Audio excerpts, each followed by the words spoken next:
Electricity Minister Dr. Kgosientsho Ramokgopa and Deputy Finance Minister David Masondo have unveiled the request for qualification phase of South Africa's landmark independent transmission program. This is all unfolding at the Johannesburg Stock Exchange in Sandton. That's where we find SABC News reporter Kgosientsho who joins us now live. And Kgosientsho, help us understand why this is significant.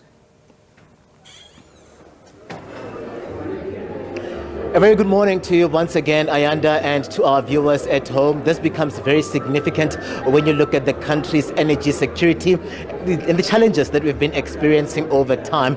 We see the Department of Energy and Electricity just working with Eskom as its entity to push and ensure that there's transformation where the country's transmission lines are concerned. Remember that the aim here is to build about 14,000 kilometers of the transmission lines and ensuring as well that there's energy security.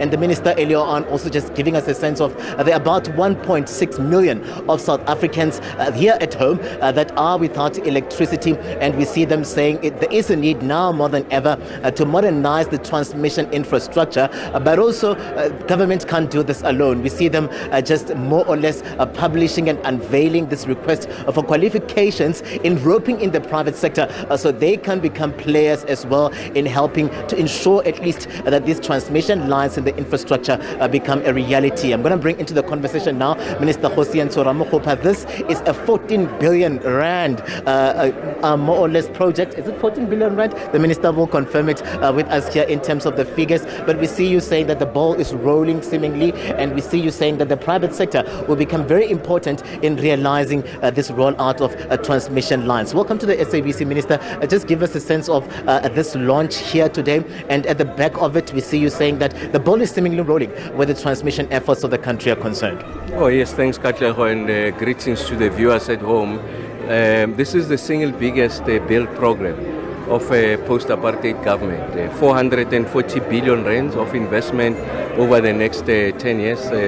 A significant part of that is going to come from the private sector. So we created a procurement dispensation that makes it possible for us to invite the private sector to build, operate and transfer a concession in the line and returning them back to the state and in this instance to the NTCSA. This, as you make the point, is going to enable us to ensure that we aggressively onboard renewable energy generation.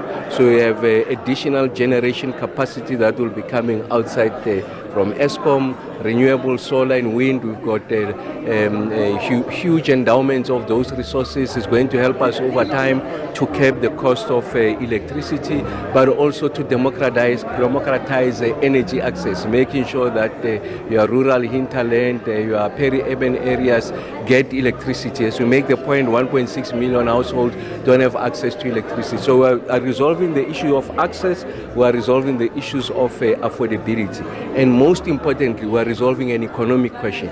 So just imagine 440 billion rand of injection.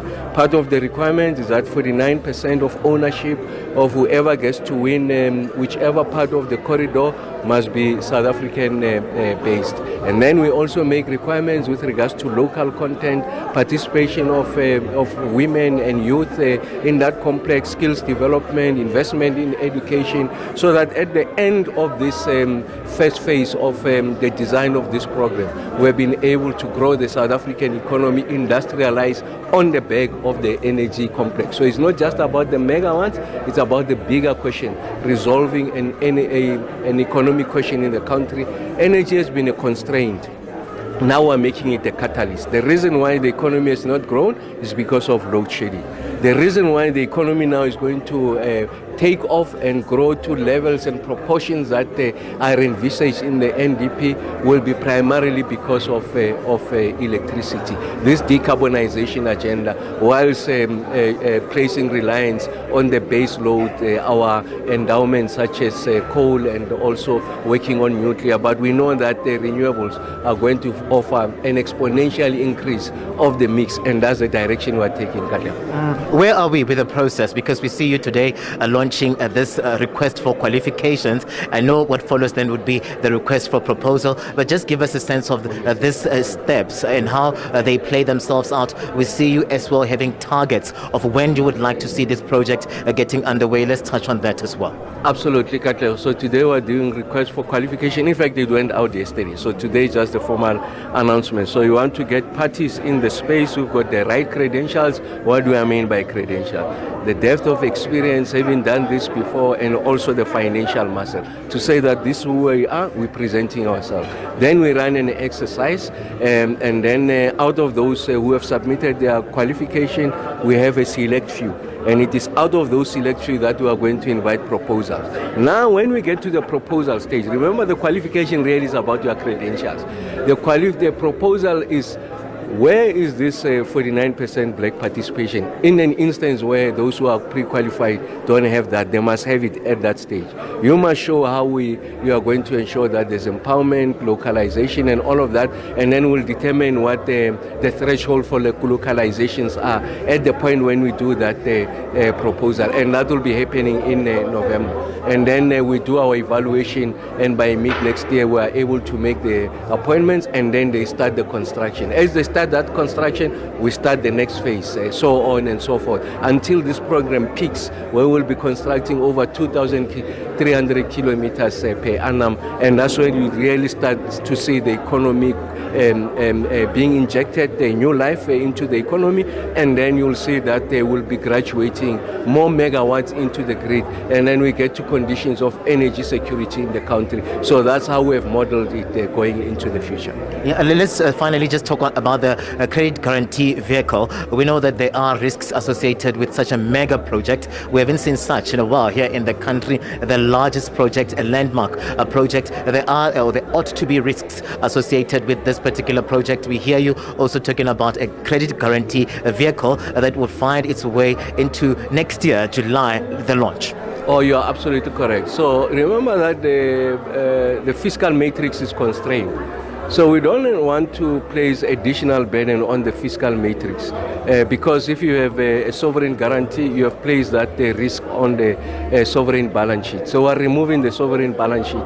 And then what we are creating is an entity. The state will have a 20% share, will inject the initial size is 10 billion, will invest our 2 billion, and then private sector will come in, will have 10 billion, and that's a backstop. What do I mean by backstop? Give assurance to the successful bidders that if everything goes wrong, you can go to this guarantee scheme so that you are able to protect your investment. But of course, there are also expectations that you must also meet your targets. If you don't meet your targets, we'll penalize you. So we really don't want to burden the state. When these things succeed, we are confident it's going to succeed. We are not the first one to do it. It's done in other jurisdictions. It will grow and grow. So what are we going to do? We'll take it to make it available to Transnet, the water boards and the like, so that you are able to inject new life into the South African economy, the infrastructure, without burdening the fiscals. That's very important. So you allow the fiscal sufficient headroom for it to be able to recover, get the fiscal matrix right, whilst the South African economy is growing. That's what the credit guarantee will do for this program. All right, Minister, thank you very much for joining us this morning. Dr. Kgosientsho, Ramokgopa, giving us a sense of how things are expected to roll going into the future. And you hear him just talking about also the momentum that is already underway where the interest is concerned. And this is where then we are looking at sometime next year, these projects getting underway. Ayanda, it's back to you in studio for now. All right, Katlego Lugodi is live to us there from Sandton. It's an important story, Katlego, for now. Thanks very much indeed.